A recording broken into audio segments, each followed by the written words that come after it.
Chris, how are you doing, sir? I'm good. I am good. I am ready to rock and roll. It is football time in the city. And as they say up on Rocky Top, it is football time in Tennessee.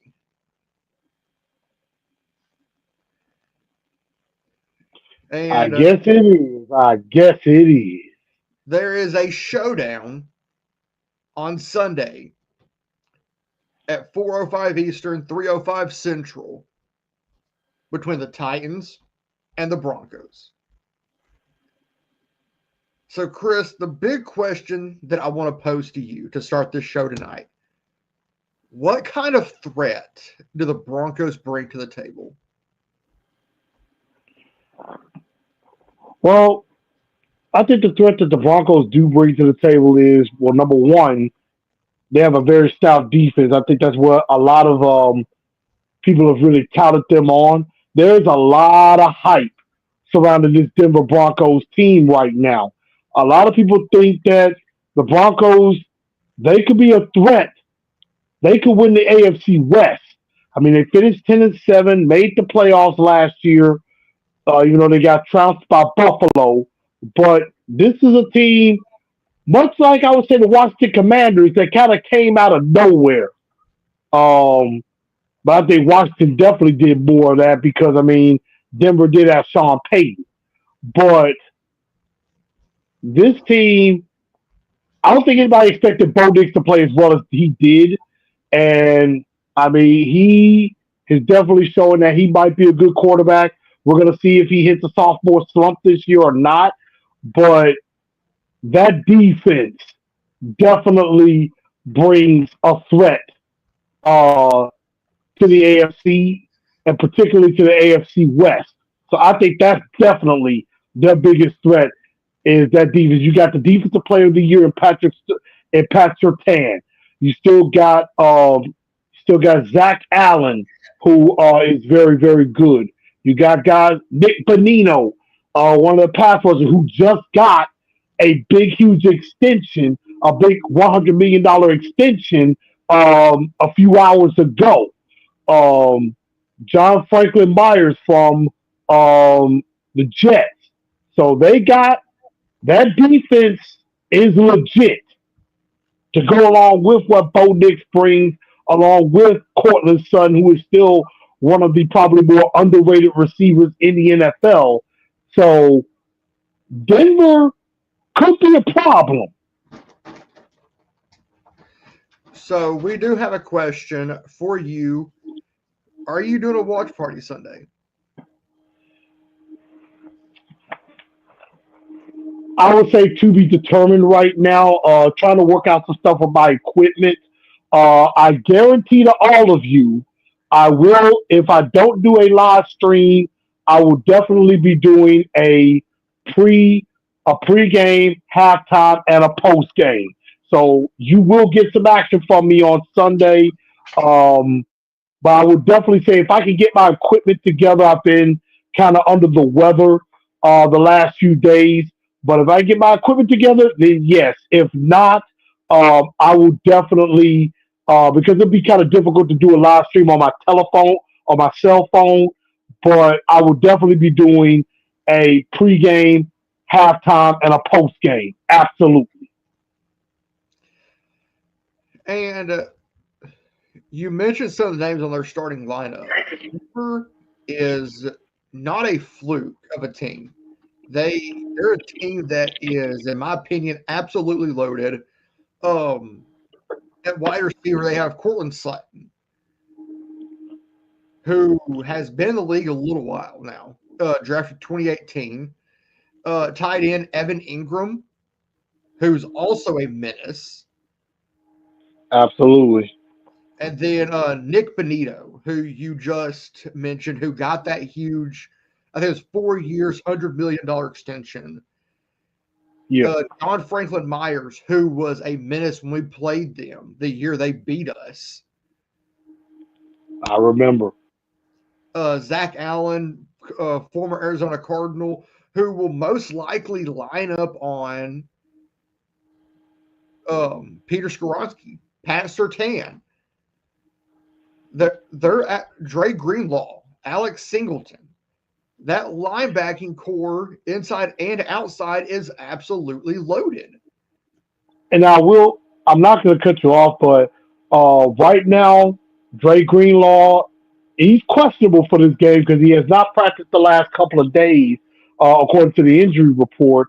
So there is a question of if he's going to be able to go or not. But even without him, um, right now they say he's been on the side field today. But I mean, still, they have a very good defense even without him.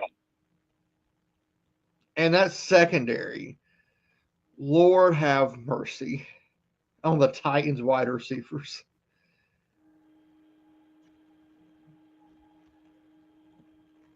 But the question that I do want to bring is, what do the Titans bring to the table? I I think the Titans bring the element of surprise, you know, Cam Ward, and besides Cam Ward, I mean, you got Manor. He's gonna be starting on the other side. He won the job on the other side, and I think he could be. I think by season end, he's gonna be a name people are gonna start knowing by the end of the year. This guy with him, and you got Tig, you got Gunnar Helm, who could be a lot of people, especially in the tight circle, think this guy might overtake Chig by the end of the year as tight end one. which And I mean, I we would still not got be old. surprised. Mhm. Which I would not be surprised if Helm overtakes Chig as the number one tight end by the end of the year. Yeah, I think that could definitely happen. And I mean, we still got old reliable Tony Pollard.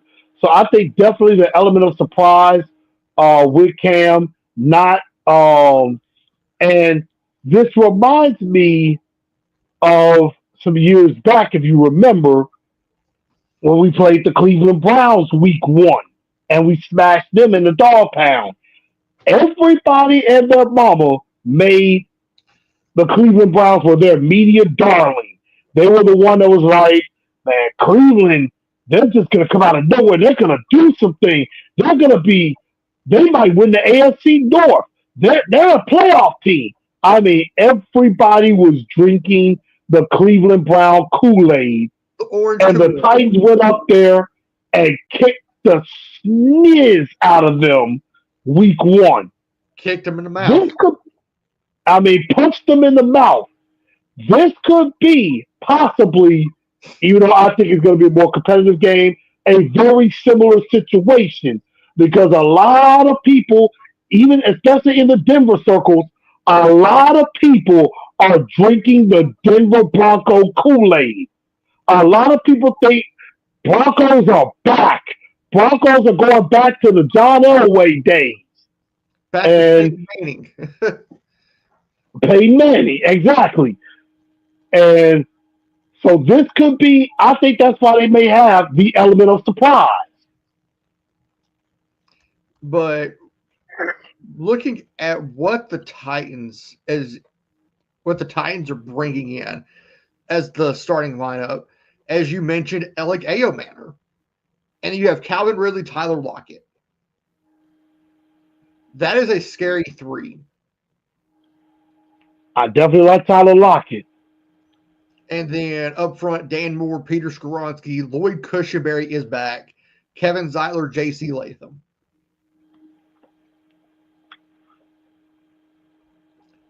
And then, as of right now, you're starting tight end, number 85, Chia Conquo, Cam Ward, and Tony Pollard. But this defensive front has to be tenacious. Sebastian Joseph Day, Devondre Sweat, Jeff Simmons. Yeah, I But like it. there was a number change this week. Left inside linebacker Cedric Gray, who was wearing 51, is now going back to his college number of 33. Good with that. And then you have Cody Barton It's good to see L'Jarius Sneed back, Amani Hooker, Xavier Woods, Jarvis Brownlee, and Roger McCreary. So, and of course, this right here is a homecoming for Cody Barton, the former And Lloyd Christianberry. and Gunnar Helm. He was he was raised in Denver or just outside Denver. Okay. I was about to wonder about that. I was like, Christianberry and Barton, I get. Gonna help, but I'm like, you just explained it. So, He, he has he's got huge family connections to the Denver area. yeah. And so, So and speaking with that, I think honestly, if Legere Sneed can stay healthy most of the season, and Brownlee, who has gotten much, much better as the year went on last year, if he could just, as aggressive as he is, and I like the aggressiveness, if they could just cut out the penalties, this defense, I think, could be middle of the line pretty decent. I mean, because if you really go back to last year, and I was listening to some stuff yesterday. The thing about the thing about this Titan defense, they'll say, they were top five, they were top 10 in a lot of areas, yards against the run, but they were almost close to last in points given up. A lot of that really wasn't on the defense. It really wasn't their fault. Be- because a lot of times the offense, Will Levis in particular, the mistake that was waiting to happen, who's on IR? basically gave that other team points. The fumble against the Jets, the Fumble interception against the against Jets, pick six against the Bears, doing nothing, doing nothing against the Lions, and some of that was also special teams as well. A lot of but times the defense was put in a lot of bad spots. oh yeah. But I feel like this year, hopefully this year's a whole lot better in allowing our defense to breathe Agreed. and allowing our defense to rest during the game instead of them having to carry this team. Because I think Jeff Simmons said it best last year. He was getting fed up with the offense not doing their part I agree. and the defense having to carry this team. But in honor of one of the funniest memes ever, we're talking playoffs.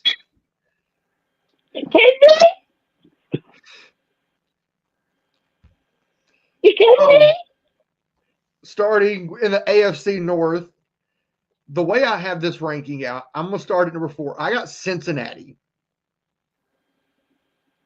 which you might be like, huh? I'm questioning you already. What's up with this, Lee? What's up with this, man? Come on. The reason Let, I let, have this, let's be logical. the reason I have it going this way, I think Pittsburgh is much improved with the addition of Old Man Rogers.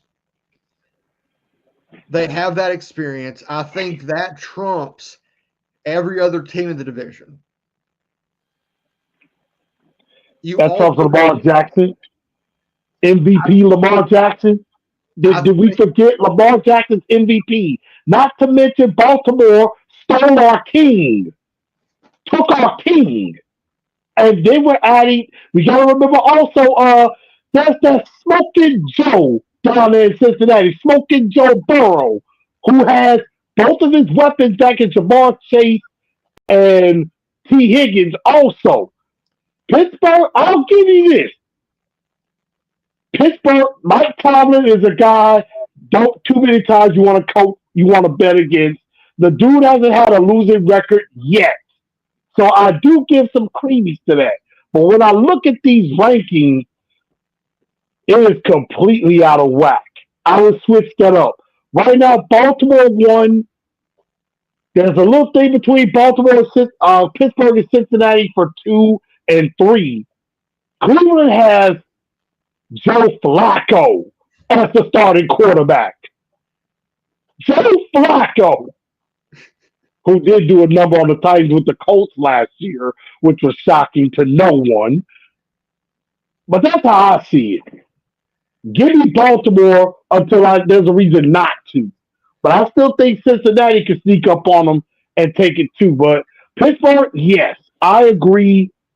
They are in a much better spot with Aaron Rodgers, but we'll see if he can last more than 4 games. But also, their offensive coordinator is a man the Titans fans know all too well.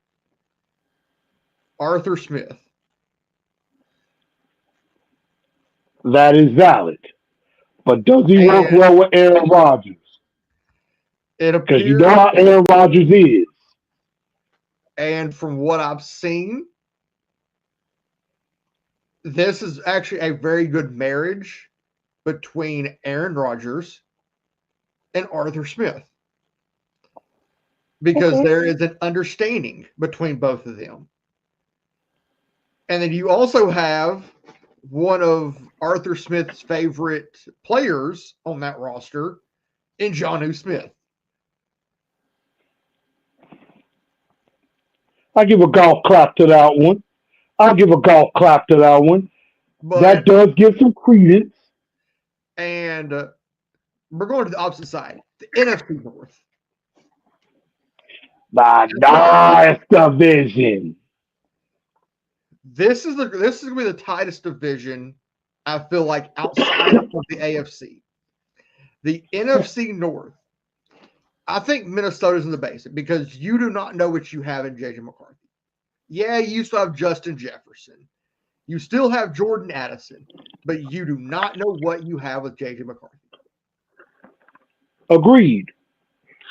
I think Caleb Williams and the Bears with head coach Ben Johnson slide right there at third. Yeah, they have Roma Dunze, Ja'Day Walker. But they're the third best team in that division. You could have a 1A, 1B right here at the 1-2. I think the Packers are the best team due to that defense because they just became more lethal with that trade for Micah Parsons. Now that I agree. I think this one,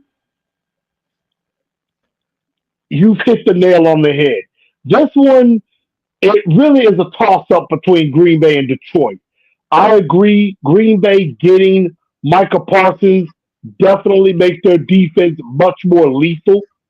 They did give up Kenny Clark, their big Pro Bowl defensive tackle, but Micah Parsons is way better than Kenny Clark. I think we can both agree on that. They also gave him a 4-year, it was like $100+ million extension. Highest paid non-quarterback in the league. But we go to the AFC South. We both agree on this. Houston's the best team as of right now in this division. At the moment. With Tennessee in second. This one I'm not going to disagree with. I think Jacksonville, they do have the parts. They do have the pieces. But how does Trevor Lawrence mesh with new head coach Liam Cohen? Yep. And then you have the Colts in the basement because you're starting Danny Dimes. Danny Dimes, in my opinion, is not any better than AR5. Oh, I agree totally. I agree 100%. To me, whenever I heard that Daniel Jones was given the starting correct job, I'm sitting here thinking, what are they thinking? What is Chris Ballard and Shane Steichen thinking? That is a complete lateral move. I praised I praise the football gods for that one because either way, we're in good position. Indianapolis, even though I have us splitting with them because for some reason we always seem to have trouble with Indianapolis. For some reason. However, Daniel Jones does not make them any better than with Anthony Richardson. I do agree with that. Um, Jacksonville is going to be interesting to see where Travis Hunter is. Looks like he's going to be playing some both ways. That's going to be very interesting. Like you said with Trevor Lawrence, how does he mesh with Liam Cohen? If they mesh well, then it could be good. But if they don't, Liam Cohen could be gone after 1 year. So they better mesh well because this is big for Trevor Lawrence. Can he get back to being at least in the middle tier of quarterbacks? And then I think we're going to be better than a lot of people think. And, Houston, even though they got CJ Stroud and they have some very good players on their side, they got some very good players on their side. And, they still got Daniil Hunter. They still got, they still got a plethora of great defensive players. You got Stingley. You got with Sheldon Rankins, Will Allen, Will Anderson, CJ Gardner Johnson's now with them, and stuff like that. I mean, Houston could still be a real problem. And now they've added Christian Kirk, and they got the Iowa Cyclone combination with Noel and Higgins. Sheesh. And so Houston could be definitely a problem. But I'm not going to, and I've forgotten, they added Nick Chubb, who could probably make one of the most miraculous comebacks because he had a horrific injury. In Cleveland, yeah. Houston is still the top, but they are also beatable. Oh, most definitely they are. But opposite of the AFC South, you have the NFC South. I think Carolina's going to be better than what people think. This one is right. And I think New Orleans, the reason I have the basement, new head coach, new system. Mm-hmm. You basically have a completely new everything there in New Orleans outside of the ownership and outside of GM. New quarterback too. So there's going to be a growing pain right there in New Orleans. I agree. That's why I have them at 4. I feel like Carolina is going to be greatly improved this year. Bryce Young, he's taken a step forward. From every report I've seen, he's taken that step forward under Canales there in Carolina. And then, just like the NFC North, you could have that toss-up right here. Tampa Bay or Atlanta could take the NFC South. Let me tell you something. About the Atlanta Falcons. Some of y'all may not know, I was down in Atlanta some weeks ago for the preseason game when the Titans played the Falcons. There is a lot of excitement back in the ATL. There is a lot brewing. I think a mini monster is brewing in the ATL. A lot of people are really buying in to Michael Penix as the guy. You got Bijan Robinson, Drake London, who's very, very good. Kyle Pitts. What will Kyle Pitts bring? Can he bring anything?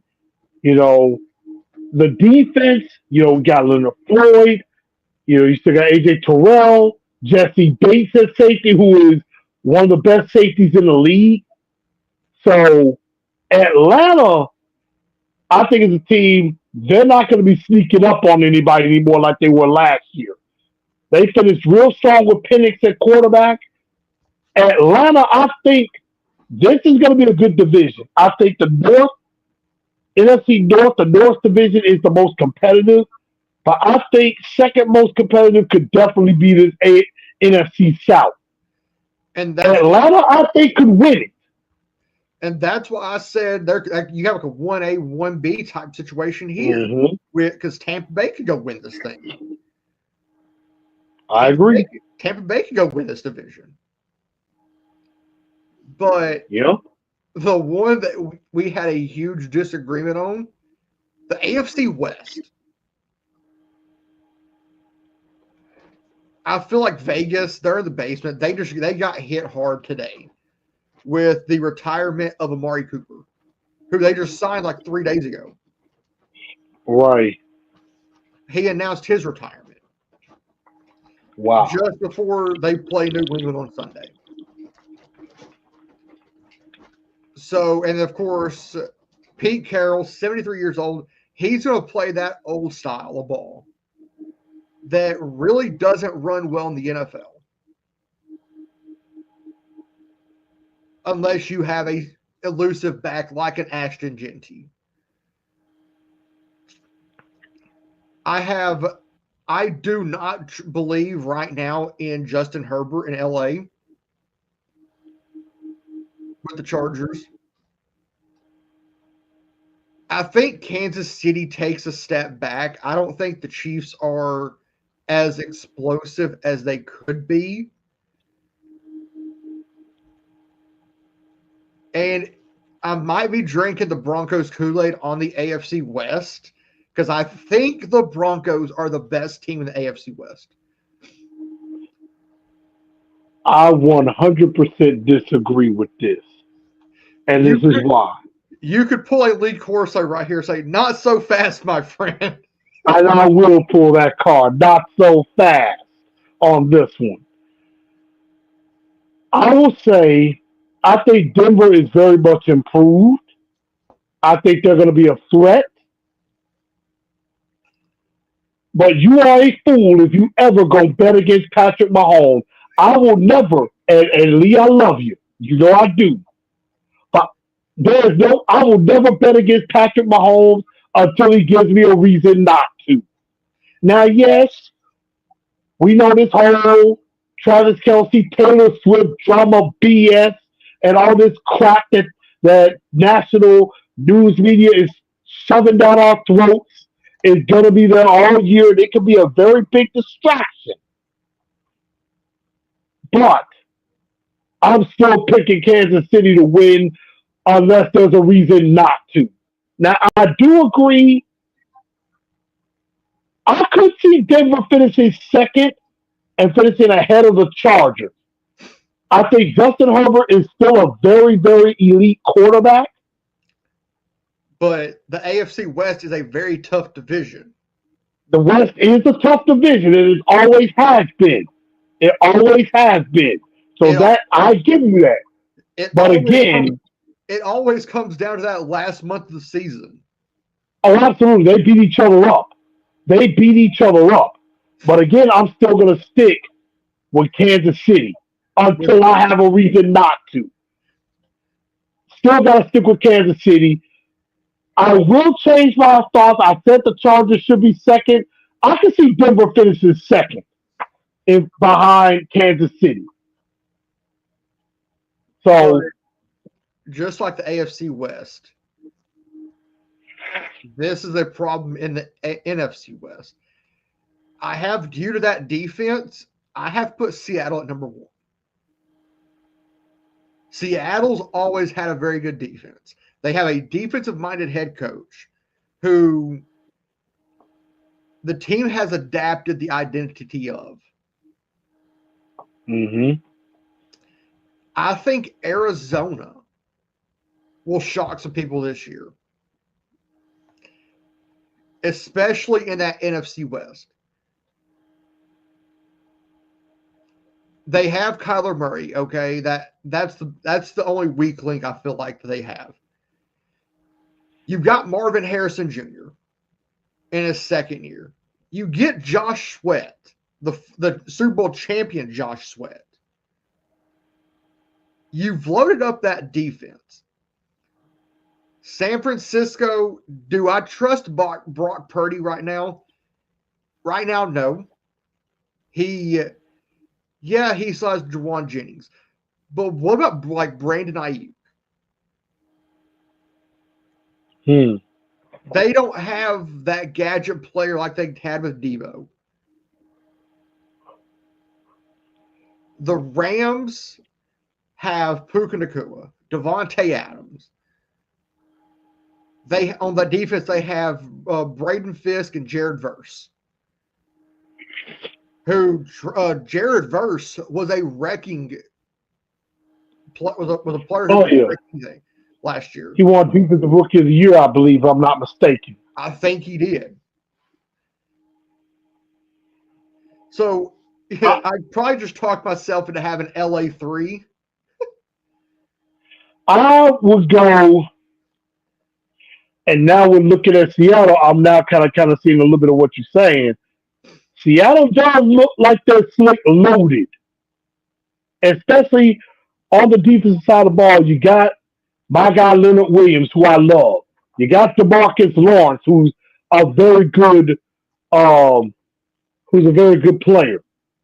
Ernest Jones, who I think the Titans made a big mistake trading him last year. They made a big mistake trading him. And I think Seattle does have a good defense. And then the question is, can Sam Darnold duplicate what he did last year now that he's in a different situation, although he has plenty of weapons? Cooper Kupp.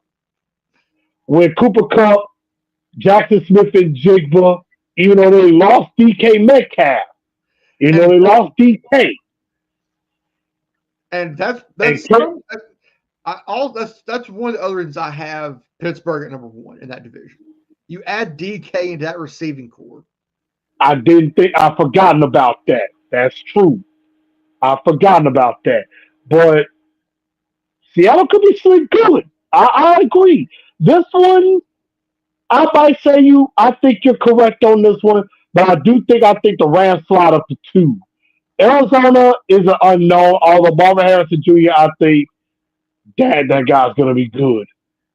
But Kyler Murray is still a question. And the Rams still got Matt Stafford and Sean McVay.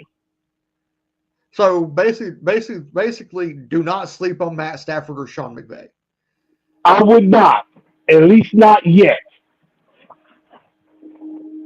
And here's the one where you would probably want to come through the screen and slap me for it. I've got New England winning the AFC West.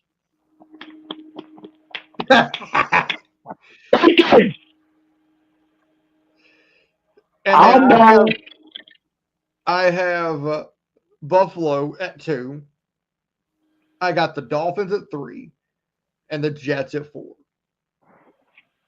I don't think Justin Fields makes the Jets a better team.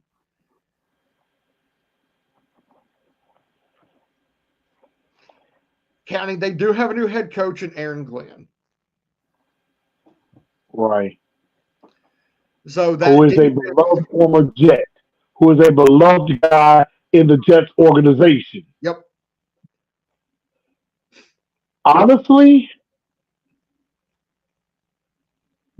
I think this season some pressure is on McDaniel down in Miami. I think some pressure is getting put on McDaniel in Miami because Tua, I just don't think is the guy. And you're wasting away Tyreek Hill and Jalen Waddle, who are both speed demons. And I'm going to make a bold take on this division right here. Outside of New England, in my opinion, New England winning the division. I think both Jalen Waddle and Tyreek Hill get traded before the deadline. I would love to get my hands on one of them.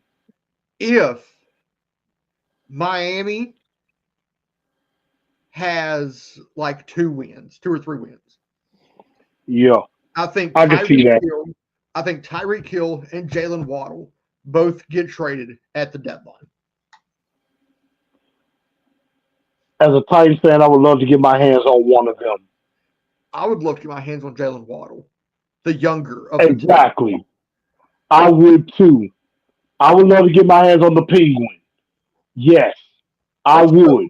He's the younger, speedier guy and so, wouldn't cost as much. so, where do you rank this division? There's no way you pick. There's no way on God's green earth you're picking New England over Buffalo. You shouldn't. Ray Bum, and that's what I call him. Yeah, I still have my hard feelings of the way he dragged his team through the gutter at the end. Buffalo's still the class of this division until seen otherwise. I think Josh Allen. Now I think there'll be some competition. We know one thing about Ray Bum is that he's gonna have the guys ready. There's a little bit of hope out there with Drake May out there in New England. They've definitely got some picks. They picked up Stephon Diggs. I know that. Um, so New England, I think, will be much improved, but they're not ready to win the division yet. I think Buffalo still wins the division. I think Justin Fields could be a little bit better than people think because he's finally getting a true opportunity. Although I know he dealt with a little bit of an injury, I think, if I'm not mistaken. So, I mean, I could see New England finishing second. I could see the Jets up there too. But Miami is the wild card in all of this. Yeah. How do they come out? How do they play? Do they play for Mike McDaniel, or could this be heading towards the end of the road? And they may have to blow this thing up. That's So, going to be the question. But I got Buffalo winning. so opposite of this, NFC West. I think Washington shocks people and wins the NFC East. Didn't they win the NFC East last year? Philly did. Okay, Philly won it. Okay, never mind. So Washington, I'm not I'm not totally against this one. and then And I'm Philly, actually gonna go out on a limb and agree. I think Washington can. The question is gonna be Jaden Daniels. now that now that the jury is out on Jay Daniels now. Now Washington just got Debo Samuel and Laramie Tunsil. Washington has some extra weapons. They And reach Austin out to the Eckler. corn. And Austin Eckler. You know? So now we're gonna find out Is the Jaden word Daniels, on Jaden Daniels because now the jury's out. The jury's out on him now. and the question that or the statement I made to you was, does Jaden Daniels extend what he did last year, Hmm. or does he hit that sophomore slump? And we know there are some quarterbacks that do hit that sophomore slump. You know, William they have a great first year. Will Levis. And in that second year, teams have figured them out a little bit and they're coming back down to earth. We're kind of slowly starting to see that with CJ Stroud. Yeah, CJ Stroud hit the world by storm. Now he's slowly kind of coming back down to earth. I think So people start to figure him out. there's one head coach, maybe two in this division that are on the hot seat, and it's Brian Daboll with the Giants. Agreed. And don't be shocked if Schottenheimer in Dallas is either by the end of the year. Well, we know Jerry Jones is a very impatient man. So that's why I'm saying Schottenheimer in Dallas. And Dallas could be in trouble tonight because They start off with Philadelphia, the defending, without the Michael Parsons, undisputed. without Michael Parsons, and they're playing right now. And what's that score as it had? That is what I'm trying to find out. So I'm actually pull that up. because that's exactly Oh why wow. I Oh just gonna get wow. away. Oh wow. Probably Um, not fun. It's a tie Jalen game right Carter. now. Jalen Carter ejected before the first play. Wow. Eagles leader the tackle, Jalen Carter, appears to spit at Dak Prescott Oh boy. coming out of the huddle. Not good. So, Philadelphia Eagles It's a and tie game Titans right now, 7-all. with 5:55 left in the first quarter. Yeah, So seven all. that could be a shocking game to keep an eye on. But And here's the thing. And here's the thing. Dallas was an 8-point dog.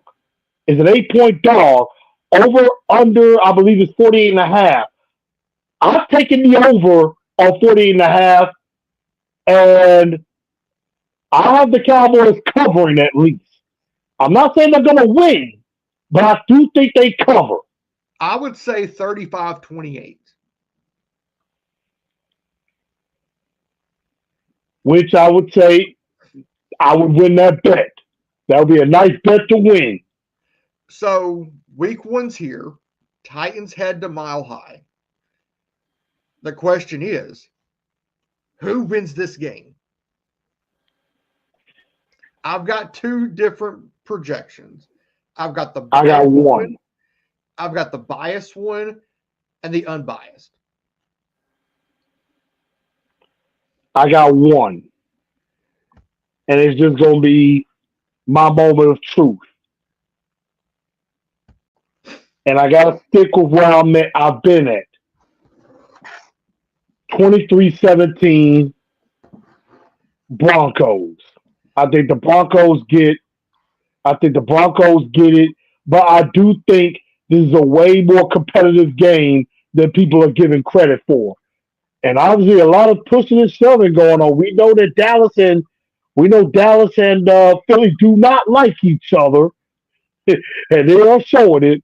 But I'm going Denver 23, Titans 17. So, as I said, I have a biased one and an unbiased. The biased one, I'm taking Tennessee 28-24, which is not out of the question. No, it's not. Element of surprise. I can see it upset. But the one that I feel like is probably the most realistic, Denver 28, Tennessee 17. Because of how good that defense is, you have a rookie quarterback going on the road, which is a very hard thing for a rookie quarterback to go do, is win on the road in a season opener. That is going to be tough. But I do think that I think this is going to be a defensive battle because I think the Titan defense is better than people think, and so I think that's not too far off from mine. So I see that. So, Chris, what do you have coming up on Titans and Jaguars? Well, for everybody out there, just did a couple of episodes earlier today. Did my season predictions today as well. And so, like I said, give you a little snippet. I did pick the Titans to start off 0-2, but if you want to really know what I think, go check that out. Go check that out. And then after you're done with that one, check out my preview of Titans Broncos as well. Did that episode as well. And then, of course, on Sunday, if I get my equipment together and everything looking good, I will be doing a live stream, Titans and Broncos. If not, I will definitely be doing a pregame, a halftime, and a postgame of this game. So definitely be on the lookout of that. Also, Going to be looking to soon debut down to the T, where I'm talking Tennessee sports, talking about the Titans. Probably going to talk some balls as well as they started their season as well with a victory over Syracuse. And the Memphis Tigers, of course, start off with a victory as well. And so definitely got that coming around the bend. Also, definitely going to be having the Truth League report is coming back, where we're going to be talking about everything else that's happening around the league as well. So definitely be on the lookout for that. And I'm going to be bringing those on slowly. And I may also have I have a betting expert that I'm going to start bringing on as well, who may be able to help you with your fantasy, or to maybe help you win a little bit of cash, if you know what I mean. So that's what I got coming up. I need y'all to go ahead and follow Titans and Truth. Go ahead and hit that subscribe button and put all, and in that way you won't regret it. Well, Chris, this has been fun, but I do have to make one more quick announcement. So, and I've promoted this last few shows. Tonight at about 10:15, you can go over to the Aggie Audible here on YouTube. And tonight we are talking Aggies versus Aggies. Utah State traveling to Kyle Field. We know you're a big Texas A&M guy. And not this weekend, but the second weekend of September, I will be up in South Bend at A&M Notre Dame. Ooh, okay, which, okay. which will be on NBC or Peacock, one of the two, whatever you have. But yeah, go over there, check out the Aggie Audible. We'll be live around 10:15 Eastern, 9:15 Central, previewing Aggies and the Aggies. Oh, I need to make one last announcement as well. Either week 2 or week 3, I will be up. I plan to try to be up in Nashville for either Titans Rams or Titans Colts. I plan on being up there for those particular games, and I will also. This is definitely confirmed. I plan to be in Vegas, Titans Raiders. I will be in Vegas for that game. There you go. So, Titans fans, if you're in Nashville and you see Chris, go say hey. He is not a shy guy. Um, Nope. I've met Chris one time, and I'm like, dude, he's one of the nicest guys ever. But if you see me in College Station in October, or you see me up at Notre Dame a week from this Saturday, don't be afraid to come say hi. Because neither of us bite. But but as Titans fans, you don't have to go home, but you can't stay here. Stay classy and tighten up. Tighten up! Let's get tightened up! Tightened up!